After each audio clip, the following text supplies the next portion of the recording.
안녕하세요. 오늘은 예레미야 51장, 여기로 한번 깊이 들어가 보죠. 네, 한때 잘 나가던 바벨론 제국이 어떻게 무너지는가 그 예언이 담겨 있죠?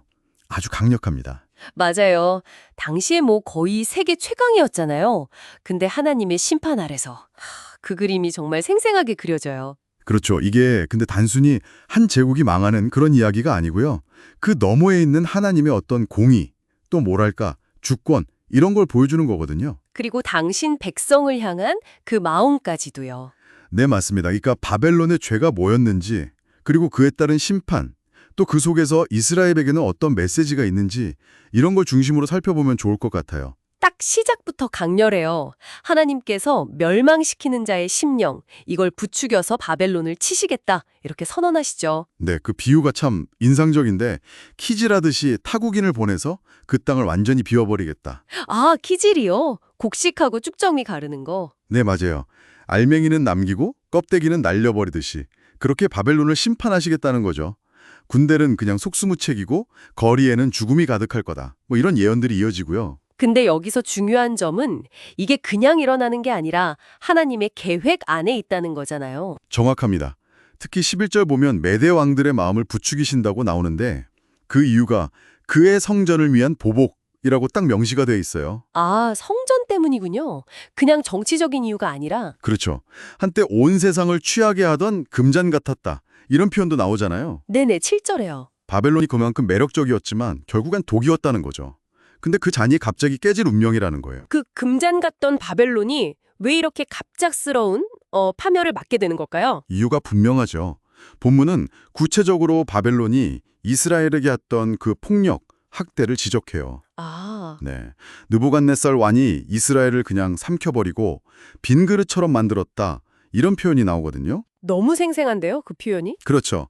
그러니까 이제 시온과 예루살렘 주민들이 외치는 거예요. 우리가 당한 그 폭력, 그 피, 그대로 바벨론에게 돌아가라 이렇게요. 아, 이스라엘을 학대한 그 대가가 심판의 아주 중요한 이유군요. 그렇습니다. 그리고 또 하나는 바벨론 자체의 문제예요. 그 교만함, 그리고 우상숭배.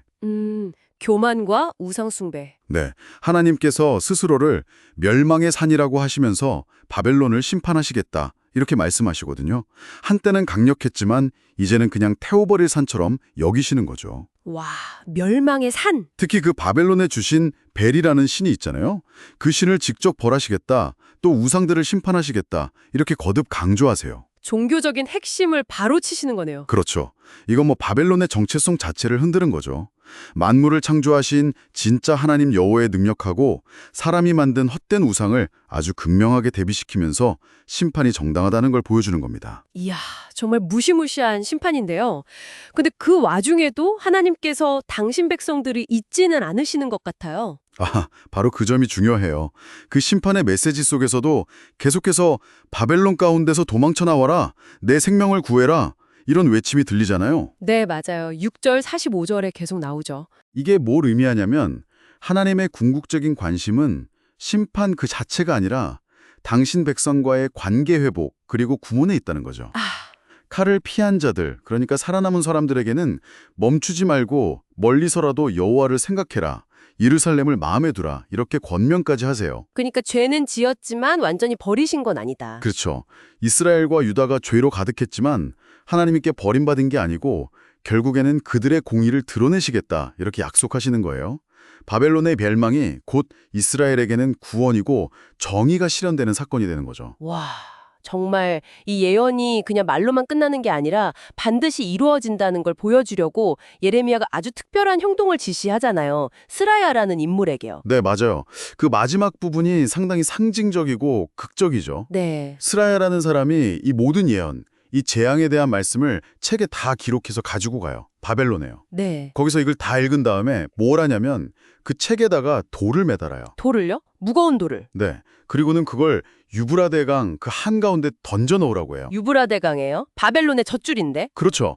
바벨론 문명의 심장이자 자부심의 상징이죠. 바로 그 강물 속에 이 심판의 예언이 담긴 책을 돌과 함께 가라앉히는 거예요. 와, 이건 뭐 이건 시각적으로 보여주는 거죠. 바벨론이 이 재앙 때문에 다시는 일어서지 못하고 완전히 가라앉을 것이다. 이걸 아주 강력하게 보여주는 예언적 행인 겁니다. 멸망이 피할 수 없고 최종적이라는 걸 강조하는 거죠. 정말 숨가쁘게 펼쳐지는 예언이네요.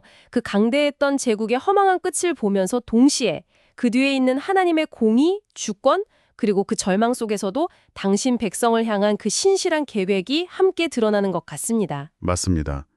뭐랄까 세상 권력이라는 게 영원하지 않다는 것, 그리고 교만과 불의는 결국 심판받는다는 것, 이걸 아주 분명하게 보여주죠. 근데 동시에 어떤 상황에서도 하나님의 그 신실하심, 또 구원의 계획은 계속된다는 희망도 우리가 발견할 수 있는 거고요. 그렇죠.